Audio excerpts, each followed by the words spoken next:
Hello എല്ലാ കൂട്ടുകാർക്കും നമസ്കാരം. നമ്മളെ പുതിയൊരു വീഡിയോയിലേക്ക് എല്ലാവർക്കും സ്വാഗതം. അപ്പോൾ ഇന്ന് ഞാൻ വന്നിട്ടുള്ളത് നമ്മളെ അടുക്കളയിലെ ചെറിയ ചെറിയ വിശേഷങ്ങളൊക്കെ ആയിട്ടാണ്. അപ്പോൾ രാവിലെ ബ്രേക്ക്ഫാസ്റ്റ് ഉണ്ടാക്കുന്നത് ഇന്ന് നീർദോശയാണ് കേട്ടോ. നീർദോശ ഉണ്ടാക്കണം. പിന്നെ അതിക്ക് കറി ഉണ്ടാക്കുന്നില്ല, പകരം നമ്മളിന്ന് സിമ്പിളായിട്ട് ഉണ്ടാക്കാൻ പറ്റുന്ന ഒരു ചമ്മന്തിയാണ് കേട്ടോ ഉണ്ടാക്കുന്നത്. അപ്പോൾ ചമ്മന്തി സവാളയൊക്കെ ഇട്ടിട്ടുള്ള ഒരു ചമ്മന്തി ഉണ്ടല്ലോ, അതാണ് മക്കൾക്ക് അത് ഭയങ്കര ഇഷ്ടമാണ് കേട്ടോ. അപ്പോൾ അതാക്കണോ നമ്മൾ ഒരു സവാള എടുത്ത് അരിഞ്ഞ് വെച്ചിട്ടുണ്ട്. അതിക്ക് ആവശ്യത്തിനുള്ള ഒരു ചെറിയൊരു കമ്പ് പുളി ഇട്ട് കൊടുക്കുന്നുണ്ട്, ഉപ്പും പിന്നെ കുറച്ച് ഉണക്കമുളകും. കറിവേപ്പില ഇടണമായിരുന്നു, കറിവേപ്പില നമുക്ക് ഇന്നില്ലാത്തത് കൊണ്ട് ഞാൻ കറിവേപ്പില ഒഴിവാക്കിയിട്ടുണ്ട് കേട്ടോ. പിന്നെ കുറച്ച് ഉണക്കമുളക് പിന്നെ ചതച്ചതുണ്ടല്ലോ, ഉണക്കമുളക് ഉണ്ടെങ്കിൽ അതാണ് നല്ലത്, ഇല്ലാച്ചെങ്കിൽ നമുക്ക് അതൊന്നുകൊണ്ട് ചതച്ച സംഭവം ഉണ്ടായിരുന്നു, അപ്പോൾ ഞാൻ അത് ഇട്ട് കൊടുക്കുന്നുണ്ട്. പിന്നെ ഒരു നുള്ളിൽ മഞ്ഞപ്പൊടിയും കൂടി ഇട്ടിട്ട് നന്നായിട്ട് വഴറ്റി വരുന്ന സമയത്ത് വാങ്ങി വെക്കുക. എന്നിട്ട് അങ്ങോട്ട് അരച്ച് കഴിഞ്ഞാൽ നമ്മൾ അടിപൊളി ചമ്മന്തി റെഡിയാവും കേട്ടോ. അപ്പോൾ ഇത് നീർദോശയ്ക്കും നമ്മളെ ഉഴുന്ന് ദോശയ്ക്കും ഒക്കെ സൂപ്പറാണ്. ദോശയൊക്കെ എങ്ങോട്ടാണ് പോകണമെന്ന് തന്നെ അറിയില്ല കേട്ടോ. നല്ല ടേസ്റ്റുള്ളൊരു ചമ്മന്തിയാണ്. അപ്പം നമ്മൾ ചായയും ദോശയും ചമ്മന്തിയൊക്കെ കഴിച്ചതിന് ശേഷം ഇറങ്ങുമ്പോഴാണ് ഓർമ്മ വന്നത്, എന്താണ് ഇന്ന് ഏപ്രിൽ 1 അപ്പോൾ കുട്ടികളൊക്കെ ഒന്ന് പ്രാങ്കാക്കട്ടെ എന്ന് വിചാരിച്ചു. അപ്പോൾ ഒരു പ്രാങ്ക് വീഡിയോ ഞാൻ ഇവിടെ ഇട്ടിട്ടുണ്ടായിരുന്നു കേട്ടോ. ഒന്ന് കൂട്ടുകാർ കാണാത്ത കൂട്ടുകാരാണെങ്കിൽ ഒന്ന് കണ്ടുകൊണ്ടു. പിന്നെ ഒട്ടും വൈകാതെ തന്നെ നമ്മൾ ഉച്ചയ്ക്കുള്ള കറിയൊക്കെ വെക്കാനുള്ള നോക്കലാണ് കേട്ടോ. അപ്പോൾ ഞാൻ വിചാരിച്ചു മുരിങ്ങക്കായും തക്കാളിയും പച്ചമാങ്ങയൊക്കെ ഇട്ടിട്ട് ഒരു കറി വെക്കാമെന്ന് വിചാരിച്ചിട്ടുണ്ട്.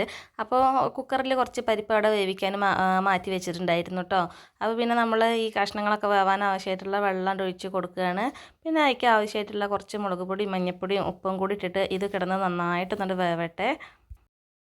അപ്പോൾ അതവിടെ വേവണ സമയം കൊണ്ട് തന്നെ ഞാൻ തേങ്ങ ചിരവി അരച്ച് വെച്ചിട്ടുണ്ട്. മാത്രമല്ല നമ്മളെ ഉപ്പേരി ഉണ്ടാക്കാൻ വേണ്ടിയിട്ട് ഒരു ചീനച്ചട്ടിയോടെ അടുപ്പത്ത് വെച്ചിട്ടുണ്ട് കേട്ടോ. അപ്പോൾ കടുകൊക്കെ പൊട്ടിച്ച് ആയിട്ട് അതിന് ശേഷം പിന്നെ നമ്മൾ വഴുതനങ്ങയോടാണ് കേട്ടോ ഉപ്പേരി വയ്ക്കുന്നത്. വഴുതനങ്ങ ഉപ്പേരി നല്ല രസമല്ലേ, വെള്ളമൊന്നും ഒഴിക്കാതെ നല്ല ആവിയിൽ വേവിച്ചെടുക്കണം വഴുതനങ്ങ, അടിപൊളിയാട്ടോ. അപ്പോൾ കടുക് പൊട്ടിയതിന് ശേഷം നമ്മൾ കുറച്ച് ചെറിയ ഉള്ളി ഇട്ട് കൊടുക്കുന്നുണ്ട്. അതൊന്നും മൂത്ത് വരുന്ന സമയത്ത് തന്നെ നമ്മൾ ചതച്ച ഉണക്കമുളകും കൂടി ഇട്ട് കൊടുക്കുകയാണ്. അപ്പോൾ നമ്മൾ ഉണക്കമുളകൊക്കെ നന്നായിട്ട് മൂത്ത് വരുന്ന സമയത്ത് തന്നെ നമ്മൾ അതിലേക്ക് കുറച്ച് മഞ്ഞൾപ്പൊടിയും കൂടി ഇട്ട് കൊടുക്കണം കേട്ടോ. പിന്നെ മഞ്ഞൾപ്പൊടിയും കൂടി ഇട്ട് കൊടുത്തിട്ട് ഒന്നിട്ട് വഴന്ന് വരുന്ന സമയത്ത് തന്നെ നമ്മൾ അരിഞ്ഞ് വെച്ചിട്ടുണ്ടായിരുന്ന നീളത്തിൽ അരിഞ്ഞ് വെച്ചിട്ടുണ്ടായിരുന്ന നമ്മളെ വഴുതനങ്ങയെ കൂടെ ഇട്ട് കൊടുക്കുകയാണ്. പിന്നെ ഇതിലേക്ക് വെള്ളമൊന്നും ഒഴിച്ച് കൊടുക്കേണ്ട ആവശ്യം ഇല്ല കേട്ടോ. നല്ല മുറുക്കത്തിലവിടെ അടച്ച് വെച്ചാൽ മതി. ഉപ്പൊക്കെ ഒന്നര ചേർത്ത് കൊടുക്കുക. പിന്നെ എരിവിന് ആവശ്യമായിട്ടുള്ള ഉണക്കമുളക് തന്നെ നമ്മളിട്ടുള്ളത്, അതുകൊണ്ട് ഇനി പച്ചമുളക് ഒന്നും ഇടേണ്ട ആവശ്യമില്ല കേട്ടോ. പിന്നെ ചൂടാകുമ്പോഴേക്കും അടുക്കളയിൽ നിന്നൊക്കെ വിട്ട് പോകലാണ് കേട്ടോ പതിവ്. എന്താ വെച്ചാൽ ചൂട് സഹിക്കാൻ കഴിയണില്ല. ഇന്നിപ്പോൾ കുട്ടികളെ കൂടെ കുറച്ച് വീഡിയോ എടുക്കാൻ നിൽക്കുന്ന സമയം കൊണ്ട് നമ്മൾ നേരം പോയത് അറിഞ്ഞില്ല. അപ്പോൾ ഞാൻ വിചാരിച്ചൊരു പഴുത്ത മാങ്ങ ഉണ്ടായിരുന്നു കേട്ടോ, ഇതുകൊണ്ട് ഒരു ജ്യൂസ് അടിക്കാമെന്ന്. ജ്യൂസ് എന്ന് പറയാൻ പറ്റൂല കേട്ടോ, മാങ്ങ കൊണ്ടൊരു വെള്ളം ഉണ്ടാക്കാമെന്ന് വിചാരിച്ചു.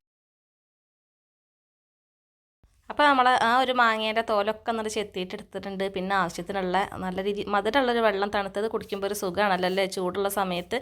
അപ്പോൾ അത്യാവശ്യം നല്ല രീതിയിൽ തന്നെ പഞ്ചസാര ഇട്ട് കൊടുക്കുന്നുണ്ട്. പിന്നെ എനിക്ക് കുറച്ച് ഏലക്കായും കൂടി ഇട്ട് കൊടുക്കുന്നുണ്ട്. ഒരു 3 ഏലക്കായ ഇട്ട് കൊടുത്തിട്ടുണ്ട്.